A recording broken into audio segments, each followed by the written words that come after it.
اور صحیح بخاری میں موجود ہے کہ رسول پاک علیہ السلام بھی اللہ کی نعمت ہے۔ لَقَدْ مَنَّ اللَّهُ عَلَى الْمُؤْمِنِينَ إِذْ بَعَثَ فِيهِمْ رَسُولًا۔ رب فرماتا ہے مومنو میں نے تمہارے اوپر احسان کیا ہے، تمہیں اپنا رسول عطا فرمایا ہے۔ میں نہیں کرتا کوئی تفسیر اس آیت کی، میں کسی مفسر کا قول آپ کے سامنے نہیں رکھتا۔ خدا را میری ملت کے جوانوں، یہ قرآن مجید کی آیت محکم ہے، کوئی متشابہات میں سے نہیں ہے، محکم ہے، واضح ہے۔ پورے میلاد شریف میں پورے حضور علیہ السلام کی محبت کے عنوان میں، نبی پاک کی سیرت کے عنوان میں، غلامی کے عنوان میں، تذکروں کے عنوان میں، حضور کی نعتوں کے عنوان میں، حضور کی سنت شریعت پر عمل کرنے کے عنوان میں ایک بات، صرف ایک، کہ کائنات کا پیدا کرنے والا رب کہتا ہے یہ رسول تم پر میرا احسان ہے۔ اللہ کہتا ہے یہ میرا احسان ہے، یہ میرا احسان ہے۔ دوستو اگر ہم تھوڑا سا دیکھو نا، میں نے زندگی میں وہ لوگ دیکھے ہیں جو نا نعمتوں کے چھن جانے سے خوف میں رہتے ہیں، آزمائش کا شکار رہتے ہیں، ڈرے ڈرے سہمے سہمے رہتے ہیں کہ یار بڑا فضل ہے خدا کا، کہیں کوئی چیز چھن نہ جائے۔ یعنی کسی بیمار کو دیکھ کے جب کوئی آدمی کانپتا ہے، لرزتا ہے اس کا وجود، تو معنی کیا ہوتا ہے کہیں میری صحت بھی نہ چلی جائے۔ جب کوئی دنیا سے رخصت ہوتا ہے تو لوگ زندگی کی نعمت کو سوچ کر خوف کھاتے ہیں۔ خدا نہ خواستہ کسی کا عزیز بچھڑ جائے تو لوگ اپنوں کو یاد کر کر کے روتے ہیں۔ نعمتوں کے بارے میں کچھ لوگ بڑے شدید حساس ہو جاتے ہیں، کہیں چلی نہ جائے، کہیں چلی نہ جائے۔ یہ جو صحابہ ہر وقت حضور کی ناراضگی سے ڈرتے تھے نا، ہر وقت حضور کی ناراضگی سے ذرا سانس بھی اونچا نہیں لیتے تھے۔ یعنی اس بارگاہ میں وہ بیٹھتے تھے نا تو یوں بیٹھتے تھے سروں پہ پرندے بیٹھے ہیں۔ وہ گھنٹوں بیٹھے رہتے تھے دروازے پر کریم کے دروازے پر دستک نہیں دیتے تھے۔ وہ اس نعمت کے معاملے میں حساس تھے، ان کو پتہ تھا کہ وہ دو عالم کی رحمت تھے، وہ جہاں چاہتے وہیں رہتے۔ یہ تو ان کی مہربانی ہے کہ یہ عالم پسند آیا، یہ تو مہربانی۔ دوستو ہم اگر حضور اتنی بڑی نعمت ہمارے لیے بن کے آئے، اگر ہمیں کبھی اس کا احساس نصیب ہو جائے نا، احساس، ابن القیم ایک جگہ پہ کہتے ہیں کہ اگر حضور نہ آتے تو لوگوں نے ایک دوسرے کا گوشت کاٹ کے کھانا تھا۔ دنیا جس ڈگر پہ چلی گئی تھی نا، کتنا کچھ سخت ہوگا وہ شخص جو بیٹی کو پہلے مارتا ہی نہیں۔ ایک ہے مار کے دفن کر دینا، کسی کو مار کے دفن کرنا اس میں پھر بھی تھوڑی اور بات ہے، لیکن زندہ بیٹی کو یعنی زندہ بیٹی کو، میری ایک بیٹی ہے، سارے گھر والے کوئی بات کہیں تو میں ٹال سکتا ہوں، ان کی ماں کبھی کبھی کہتی ہے کہ ہوں پتہ لگے گا نا جدو تھی دی گل موڑو گے۔ تو میں نے کوئی پی ایچ ڈی تو نہیں کی اور بیٹیوں کے حقوق پہ، میں کوئی اس پر ایم فل کا مقالہ تو نہیں لے کے آیا، میں نے کوئی ریسرچ تو نہیں کی کہ بیٹی سے پیار کرنا چاہیے، میں کوئی ڈھونڈ کے تو نہیں لایا کہ میں نے کوئی دیکھا تو نہیں کلیجہ پھاڑ کے کہ بیٹی کے دل میں میرے لیے پیار کتنا، یہ دیکھا تو نہیں، لیکن یہ اتنا پیار کہاں سے آیا، اتنی محبت کیسے طبیعت کے اندر آ گئی، اتنا ذوق کیسے آیا۔ یہ جو بیٹی کے جانے کا، حالانکہ بیٹی نے جانا ہوتا ہے، جو بیٹی کے جانے کا تصور کر کے لوگ رو پڑتے ہیں، یہ جو زندگی لگا دیتے ہیں کہ میری بیٹی خوشحال رہے، اس کے گھر میں رونق رہے، اس کی طرف سے ٹھنڈی ہوا آئے، تو یہ وہی لوگ ہیں، یہ وہی انسان ہیں، یہ وہی زمین ہے جس زمین پر لوگ بیٹی کو مارتے بھی نہیں تھے، زندہ بچی پیدا ہونے والی گڑھا کھود کے اس میں رکھ کے مٹی ڈال دیتے تھے، زندہ بیٹیاں دفن کر دیتے تھے۔ رب کہتا میں نے احسان کیا تم پہ، میں نے احسان کیا، کیا؟ میں نے تمہیں اپنا رسول دیا۔ لَقَدْ مَنَّ اللَّهُ عَلَى الْمُؤْمِنِينَ إِذْ بَعَثَ فِيهِمْ رَسُولًا، میں نے تمہیں رسول دیا، اس رسول نے نا تمہیں کر کے دکھایا کہ بیٹی کے ساتھ کیا کرنا ہے۔ جب بھی سیدہ فاطمہ آئی حضور اٹھ کے کھڑے ہو گئے، بیٹی کا ماتھا چوما، اپنی جگہ پہ بٹھایا، اعزاز دیا، کرم کیا۔ کسی کافر کی بیٹی بھی آ گئی تو رسول کریم نے چادر اتار کے بیٹی کے سر کو ڈھانپ دیا۔ رسول پاک کے گھر میں بہن آ گئی، رضائی بہن، تو محبوب نے ساری ازواج سے کہا جو جو تمہارے گھروں میں اکٹھا کر کے لے آؤ، جو جو ہے لاؤ سارا اکٹھا کر کے، اس لیے کہ میری بہن آئی ہے۔ پھر میرے کریم نے فرمایا اگر تو کہے تو تیرے لیے مدینے میں گھر نہ بنا دوں، تو یہیں رہ جانا، یہیں رہ جا۔ تو حضرت شیمہ عرض کرنے لگی نہیں حضور میں نے واپس جانا ہے۔ فرمایا جاؤ۔ عرض کرنے لگی بڑی سخت جنگ کر کے میرے قبیلے کو گرفتار کیا گیا ہے، سخت جنگجو ہیں، انہوں نے بڑی لڑائی کی ہے، بڑی مخالفت کی ہے دین کی، لیکن حضور اگر میں کہوں گی، میں آپ کی رضائی بہن ہوں، میں اگر کہوں گی تو میرا سارا قبیلہ چھوڑ دیں گے؟ حضور نے فرمایا تو کہہ میں ابھی چھوڑ دیتا ہوں۔ چھوڑ دیا تیرا سارا۔ یہ کہاں سے آئی لطافتیں، یہ حسن، یہ توانائی، یہ شوق؟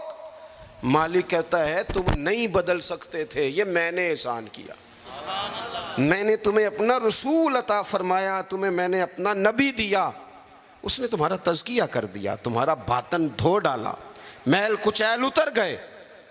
کما ارسلنا فیکم رسولا منکم یتلو علیکم آیاتنا ویزکیکم، انہوں نے قرآن پڑھ پڑھ کے تمہارا تزکیہ کر دیا، باطن دھو ڈالے۔ یہ محبتیں سینہ بسینہ آ رہی ہیں۔ حضور نے ایسا تزکیہ کیا ہے کہ اب دلوں میں شوق اور طرح کے ہیں، درد اور طرح کے ہیں، باتیں اور طرح کی۔ غلام بڑا مشکل کام ہے، غلام بننا۔ یہاں تو ملازمت مشکل ہے، جس کے ساتھ آپ نے باقاعدہ کمٹمنٹ کی ہوتی ہے نا، صبح 8 بجے سے 4 بجے تک کی، اور آپ کی چیزیں طے ہوتی ہیں، وہاں بھی ڈیوٹی کرنا بڑا لوگ مشکل کر دیتے ہیں۔ بعض افسران کی اخلاقی پوزیشن اللہ ماشاءاللہ اس طرح کے بڑے بڑے اچھے بھی ہوتے ہیں، لیکن بعض کی اس طرح کی ہوتی ہے کہ بندہ گھٹن کا شکار ہو جاتا ہے کہ جاؤں کہاں۔ یہ تو ہے صرف، اور آپ اس میں بالکل آزاد ہوتے ہیں، سویرے فارغ ہو جائیں، نہیں آتا میں یہ میرا ریزائن رکھو، آپ فارغ ہیں۔ لیکن جب لوگ غلام بنتے تھے، غلام انہیں خرید لیا جاتا تھا، اور غلاموں کو مارا جاتا تھا تو کوئی ان کا درد محسوس نہیں کرتا تھا، وہ کاٹ ڈالا جاتا تھا تو کوئی درد محسوس نہیں کرتا تھا، درے لے کر جتنے دل کرتا آقا مارتا، کو پوچھنے والا نہیں تھا۔ یہ دیکھو نا حالات بدل گئے۔ سیلاب تو آیا یہاں سے 5 گھنٹے کے فاصلے پر، لیکن یہاں میں نے لوگوں کو روتے دیکھا، آنکھوں میں آنسو دیکھے۔ بیٹیوں کو کہا، بیٹیاں کہنے لگیں ہمارے جہیز کا سامان لے جاؤ، دے دو سیلاب والوں کو۔ مائیں کہنے لگیں کہ یہ بالیاں کس کام کی ہیں اگر حضور کی امت کے کام نہ آئیں، لے لو، میں نے خیرات کی۔ تڑپ گئے لوگ، وہ پردیس کاٹنے والے اوورسیز پاکستانی، وہاں بیٹھ کر انہوں نے کہا ہماری رقوم لو، تقسیم کرو ان لوگوں کے بیچ۔ یہ درد کہاں سے آیا؟ رب کہتا ہے میں نے احسان کیا ہے، تمہیں رسول عطا فرمایا ہے، یہ میں نے احسان کیا ہے، تمہارے باطن پھیر دیے۔ کتنی کو نیکیاں کر سکتے ہیں ہم، ہمیں تو سونا بھی، ہمیں تو کھانا بھی، ہمیں تو سفر بھی کرنا، ہمیں تو گپ شپ بھی لگانی۔ اور پچھلی امتوں کی عمریں کتنی ہوئی؟ 300 سال، 400 سال، 500 سال، 900 سال، کیسے کرتے نیکیاں، کس طرح پہنچتے۔ اور پھر کمال دیکھو، عمریں تھوڑی اور کنتم خیر امت، مل گئی ان سب کی امامت اس امت کو۔ مثلا یہ تھوڑی دیر دیکھو نا، کچھ چیزیں ایسی ہوتی ہیں جن سے ذرا 1 منٹ کے لیے اپنے آپ کو اکیلے کر کے بھی دیکھنا چاہیے۔ اپنے وہ کسی نے کہا تھا بنا ہے شاہ کا مصاحب تو پھرے ہے اتراتا، وگرنہ شہر میں غالب کی آبرو کیا ہے، اس کے پلے کیا ہے اسے پتہ تو ہے، جو تو بنا ہے شاہ کا غالب تو پھرے ہے اتراتا۔ اور درویش نے ترجمہ یہ کیا ہے کہ میں گلیاں دا روڑا کوڑا، میں گلیاں دا اوئے ہوئے، روڑا کوڑا دیکھا ہے کبھی کسی نے پلٹ؟ یہ روڑا کوڑا انہوں نے کہہ دیا، کبھی اس پر غور کرو، بدبو آتی ہے، لوگ کی نیا جوتا پہن کے بھی اس پر چلنا پسند نہیں کرتے۔ روڑا کوڑا جو ہوا، روڑا کوڑا جو ہوا، لیکن وہ انہوں نے اپنے آپ کو تشبیہ کس سے دی؟ کہنے لگے وہ میں تے گلیاں دا روڑا کوڑا، یہ تے مینوں محل چڑھایا ہے سائیاں۔ یہ تو نظر کرم ہو گئی، مختصر سی میری کہانی ہے، یہ جو بھی ہے آپ کی مہربانی ہے، یہ تو کرم ہے حضور کا۔ ہم کتنی کو نیکیاں کر سکتے تھے بھلا، کتنی کو مشقت، اور ویسے بھی جس طرح کی ہماری طبیعتیں، یعنی سارا سال جو لوگ آرام سکون سے ناظرہ کے دفتر بھی 2 گھنٹے کھڑے رہتے ہیں، پاسپورٹ کے دفتر میں بھی 2 گھنٹے کھڑے رہ سکتے ہیں، جو امیگریشن کے لیے ایئرپورٹوں پہ بھی 1.5 گھنٹہ انتظار کر لیتے ہیں، وہ 1 گھنٹہ تراویحوں میں کھڑے نہیں ہوتے۔ وہ کہتے ہیں یہ مشکل کام ہے، سارے کام کرا لیں آپ، سارے کرا لیں، لیکن اگر آپ کسی سے کہیں نا یار آج مہربانی کر آپ میرے ساتھ ایک سپارہ پڑھ، یہ مشکل ہوتا ہے۔ الا ماشاء اللہ، ہم نے کتنی کو نیکیاں کرنی، رب کہتا ہے میں نے احسان کر دیا، تمہیں رسول دیے، میں نے تمہیں رسول دیے، تم نیکی کا سوچ لینا مخلص ہو کے۔ ہم سوچ بھی لیں تو ہمیں ثواب مل جاتا ہے، اور اگر کر لیں تو پھر 1 کرتے ہیں تو 10 کا اجر ملتا ہے۔ یعنی کچھ نیکیاں ایسی ہیں جو کی نہیں، صرف سوچی تھی، ارادہ کیا تھا، موقع نہیں ملا، صرف ارادہ کیا تھا، قیامت کے دن ان کا اجر ملے گا، ڈھیروں ثواب ملے گا، نامہ اعمال میں درج ہوں گی۔ کس کی وجہ سے؟ رب کہتا ہے میں نے تمہارے اوپر احسان کیا ہے، میں نے تمہیں رسول عطا فرمایا، میں نے۔ کچھ حدیثیں ایسی ہیں جو اگر کبھی ہمیں سمجھ میں آ جائے نا تو کم از کم اتنا ضرور ہو کہ زمین کے اوپر قدم رکھنے شروع کر دیں ہم لوگ کہ یار یہ اعزاز ہمارا ہی ہے، یہ شان ہماری ہے۔ یا رسول اللہ صلی اللہ تعالیٰ علیہ وسلم قیامت میں آپ کو کہاں ڈھونڈیں؟ آپ کی توجہ ہے میری بات پر؟ اچھا میں دعا مانگنے لگا ہوں، آپ نے آمین کہنی ہے۔ اللہ کرے کبھی کبھی آپ موبائل جیب میں بھی ڈالا کریں، آمین تو کہہ دیں۔ لو میں دعا منگی ہے تسی مسکرانا شروع کرتا ہے۔ اللہ کرے کبھی کبھی کوئی ایک دن ایسا بھی آئے جس دن کوئی بندہ کوئی فوٹو نہ کھینچے، آمین تو کہہ دیں۔ اللہ کرے کبھی کبھی نا ہم اس سے جان بھی چھڑائیں کو آدھے گھنٹے کے لیے، کوئی اور بھی کام کر لیں، آمین تو کہہ دیں۔ اللہ تعالیٰ آپ کو خوش رکھے۔ یہ نفسیاتی مسئلہ نہ بنائیں اس کو، یہ نفسیات ضرورت کی حد تک تو چیزیں ٹھیک ہوتی ہیں، نفسیات پہ نہیں طاری کرنی چاہیے۔ آپ غور کریں گے، بس میں تھوڑی دیر میں بات ختم کروں گا۔ دیکھو نبی کریم صلی اللہ تعالیٰ علیہ وآلہ وسلم کی برکت سے ہمیں اعزاز کا ملا۔ کچھ چیزیں ایسی ہیں جو کبھی سوچتا ہے نا انسان تو بڑا اوپر چلا جاتا ہے۔ حضور فرماتے ہیں قیامت کے دن نا کچھ لوگ ہوں گے میری امت کے جنہیں دیکھ کے نبی اور رسول رشک کریں گے، ان کے چہرے نور سے روشن ہوں گے، وہ نور کے ممبروں پہ بٹھائے جائیں گے۔ لوگ پوچھیں گے یہ کون ہے؟ تو انہیں کہا جائے گا یہ رسول کریم کی امت کے لوگ ہیں۔ اور پھر حضور نے ساتھ آیت پڑھی، آیت الا ان اولیاء اللہ لا خوف علیہم ولا هم یحزنون۔ باعث فخر لوگ ہیں یہ، باعث فخر۔ تو عبادتیں تو پہلے امتوں کے ولیوں کی زیادہ ہیں، رشک ان پر کیوں ہو رہا ہے؟